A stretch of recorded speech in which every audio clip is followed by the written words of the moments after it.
শুভ সকাল আমার প্রিয় পরিবার, তোমরা সকলে কেমন আছো? আশা করছি যে যেখান থেকে আমার ব্লগটা দেখছো সকলেই ভালো আছো। তোমাদের আশীর্বাদ ও ভালোবাসার সাথে নিয়ে আজকের ব্লগটা শুরু করলাম। আজকে হলো বুধবার আর এখন বাজে ঘড়ির কাঁটায় ঠিক সকাল 6:30 মতো। ঘুমের থেকে উঠেই দেখি অজস্রে বৃষ্টি পড়ছে। কি আর করব, এই যে ভিজে নাইটি আর ডোডোর একটা কাঁথা ধুয়ে রেখেছিলাম, সেই কাঁথা দুটোই না একবার ঘর একবার বার করছি। কেন বলো তো, যখন বৃষ্টিটা কমে যাচ্ছে তখন বাইরে মেলে দিচ্ছি, আবারও যখন বৃষ্টিটা পড়ছে তখন ঘরে রেখে দিচ্ছি। আর আজকে মা গাছের থেকে ফুল তুলেছে, তাও কিন্তু একটি মাত্র ফুল রয়ে গেছিল, তাই এই ফুলটা না গাছ থেকে ছিঁড়ে নিলাম। আমার জানো তো হাতের নাগালে ফুল পেলে মনে হয় যে সেই ফুলটাকে কতক্ষণে আমি হাতে পাবো। আর কত সুন্দর লাগছে বৃষ্টির দিনে ভেজা। I love you. নাও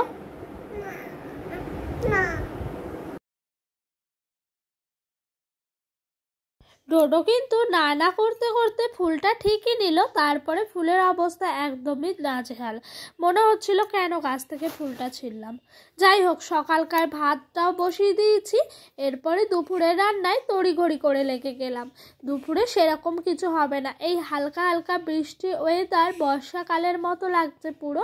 অবশ্য বর্ষাকাল পড়েই গেছে, তাই মাকে বললাম একটু খিচুড়ি খাবো, আর তার সাথে মা এই রেসিপিগুলো করলো। খিচুড়ি, আলু ভাজা, পটল ভাজা, ভেন্ডি ভাজা আর একটা ডিম ভাজা। এগুলোই আজকেকার সকাল মানে দুপুরকার মেনু ছিল। এদিক দিয়ে আমি একটু নেড়ে চেড়ে নিচ্ছিলাম আর ওই দিক দিয়ে মা মশলাপাতিগুলো দিয়ে দিচ্ছিল।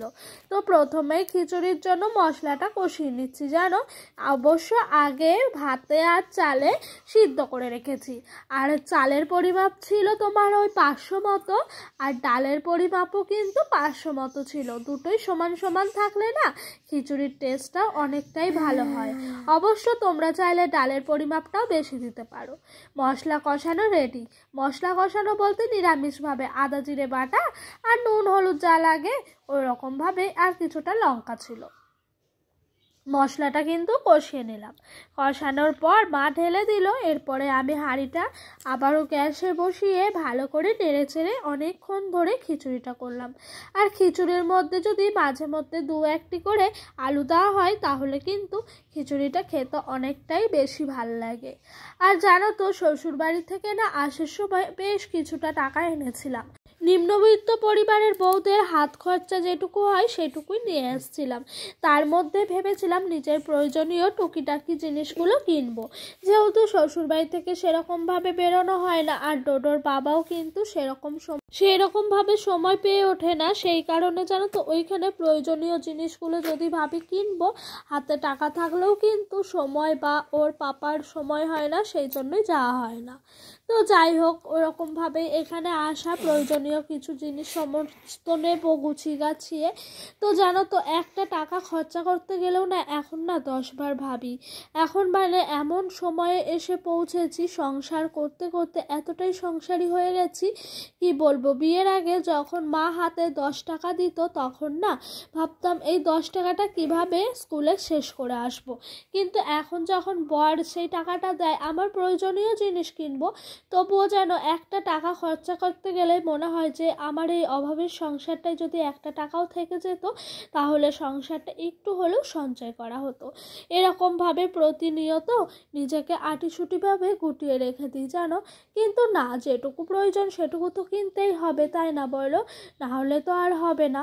যাই হোক, তোমাদের সঙ্গে গল্প করতে করতে ওই দিক দিয়ে আমার রান্না বান্না শেষ, স্নান সেরে নিলাম। পুজোতে দিতে পারছি না এখন, তো ঠাকুরের কাছে হেঁটে নমস্কার করে মনের সমস্ত কথাও জানিয়ে দিলাম। আর দেখেছো তো বন্ধুরা, এদিকে এই মানি প্ল্যান্ট গাছটা কি ভারী সুন্দর হয়েছে, দেখেও যেন মনটা ভরে যায়। আর এই মানি প্ল্যান্ট গাছটা হয়েছে যে এর পিছনেও নাকি অনেক মহত্ব আছে। কেউ কেউ বলে যে এই বাড়িতে সুখ শান্তি, তারপর ঝগড়া কলহল আর আর্থিক অবস্থা ভালো, সেই বাড়িতে নাকি মানি প্ল্যান্ট গাছটাও অনেকটাই সুন্দর হয় বেশি যত্ন ছাড়াই। এটা কি সত্যি কথা আমি জানি না, জানো, আমার মনে হচ্ছে এটা মনে হয় সত্যিই হতে পারে, কিন্তু আমি জানি না। তোমরা জানলে অবশ্যই আমাকে কমেন্ট বক্সে কমেন্ট করে জানিও। আর ডোডো এদিক দিয়ে খাবার খাচ্ছে। লাগছে। ডোডোকে খাবার বলতে ওই যে খিচুড়ি রান্না হয়েছে সেখান থেকেই ঝাল খিচুড়ির আগে ওর জন্য মানে তোমার লঙ্কার গুঁড়ি টুড়ি দেওয়ার আগে মা তুলে রেখেছিল, সেই খিচুড়ি আলু ভাজা ডিম ভাজা দিয়ে ওকে খাইয়ে দিচ্ছি। খিচুড়িটা যেহেতু নরম গলা গলা হয়েছে, ডোডোর খেতেও কিন্তু কোনো অসুবিধা হচ্ছে না, আর ওর কাছে অনেকটাই টেস্টি লাগছে। অন্য সময় খেতে চায় না, আমিও একটু ওর খিচুড়িটা খেয়ে টেস্ট করে দেখলাম, ভীষণই ভালো লাগছে জানো।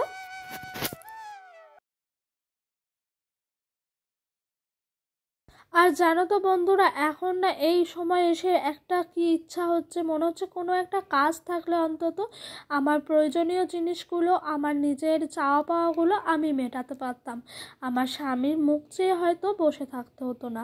খুবই দরকার জানো একটা কাজের, কিন্তু ছোট ছেলে সংসার ফেলে কীভাবেই বা যায়।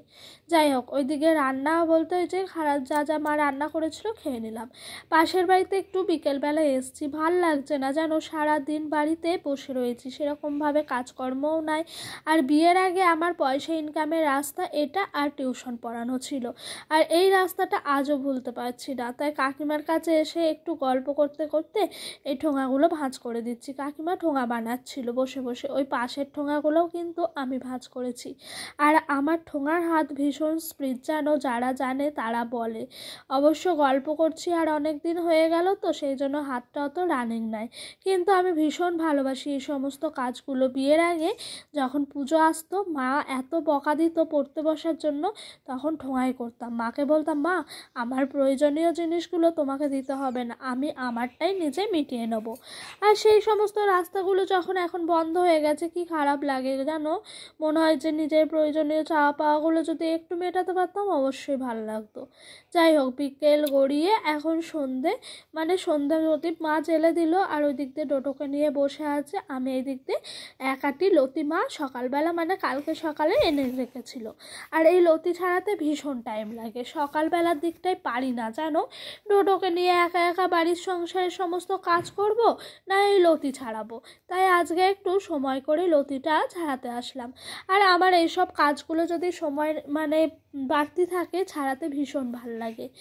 তো বন্ধু তোমরা যারা যারা আমাকে প্রতিনিয়ত কমেন্ট করছো, আমার পাশে আছো, তোমরা যারা যারা আমার ভিডিও দেখো লাইক করো, তোমাদেরকে সত্যি আমার অন্তর থেকে হ্যাঁ অনেক অনেক অনেক ভালোবাসা আর অনেক অনেক মানে কি বলবো শুভেচ্ছা জানাচ্ছি। আর প্রতিনিয়ত রূপা দিদিভাই আমাকে কমেন্ট করতো, বেশ দুদিন হলো রূপা দিদিভাই কোনো কমেন্ট করে না, তুমি কি আমার ব্লগ দেখো না না কি দেখে কমেন্ট করছো না, অবশ্যই আমাকে কমেন্ট বক্সে কমেন্ট করে জানিও তো।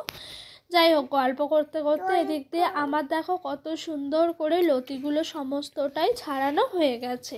আর এই লতিগুলো ছাড়াতে তো ভীষণই ভাল লাগে, যখন করা হয় খেতেও কিন্তু অনেকটাই ভাল লাগে। তারপরে হাতের যে অবস্থা হয় সেটা দেখলে যেন জ্বর চলে আসে গায়ে। অবশ্য ফোনে খুব একটা বোঝা যাচ্ছে না, হাত পুরো কালো হয়ে গেছে। মা বলছে দেখি তো তোর হাতটা। বিয়ের আগে মা এত বকতেন যে একটু লতি ছাড়িয়ে দে, লতি ছাড়ানোটা শেখ, বিয়ের পর কাজে লাগবে। তখন বলতাম না হাত কালো হয়ে যাবে, আমি পারবো না, বিয়ের পর ঠিক শিখে নেব। সেই একই কথা যেন কাজে লাগলো, বিয়ের আগে যে জিনিসটা করতে চাইতাম না বিয়ের পর কিন্তু সেই জিনিসটা খুব সুন্দরভাবে শিখে গেছি। এখন রুটি বানানো খুব ভালোভাবে শিখে গেছি জানো। রাতের বেলা যেহেতু ডোডোকে কিছু খিচুড়ি ওই সব খেতে দেবো না, তাই এই রুটিটা বেলতে এলাম। আর এই রুটিটা বেলে রুটিটা করছি, একটি রুটি করেছি যেন, ঘরে না আটা বাড়ন্ত। মা বলছে আটা সেরকমভাবে তুই তো রুটি খাস না, সেই আনা হয় না, কিন্তু কি করবো একটা রুটি এই ডোডোর হয়ে যাবে, এটাকে করব ভালো করে ফুলকো ফুলকো করে করব, করার পর এটা যেন এটাকে দুধে ভিজিয়ে রাখবো অনেকক্ষণ ধরে, তাহলে নরম হয়ে যাবে। আর গরম দুধ গরম রুটি হলে আরোই ভালো হচ্ছে, তো সেই কারণে একটু গুড় দিয়ে দেবো, আখের গুড়, ওকে চিনি তো দিই না, আখের গুড়ই একটু আধটু দিই, সেই কারণে গুড় দিয়ে দেবো, দিয়ে গুড় দিয়ে রুটিটা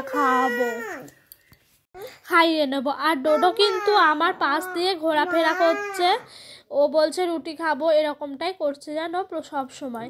তো বন্ধুরা আজকের মতো ভিডিওটা এই পর্যন্তই রইলো। ভিডিওটা ভালো লাগলে অবশ্যই লাইক কমেন্ট করো। আর আমার ভিডিওটা তোমাদের যদি আরও ভালো লেগে থাকে আমার এই ছোট্ট চ্যানেলটার একটি নতুন সদস্য হয়ে আমার পাশে থেকে যেও।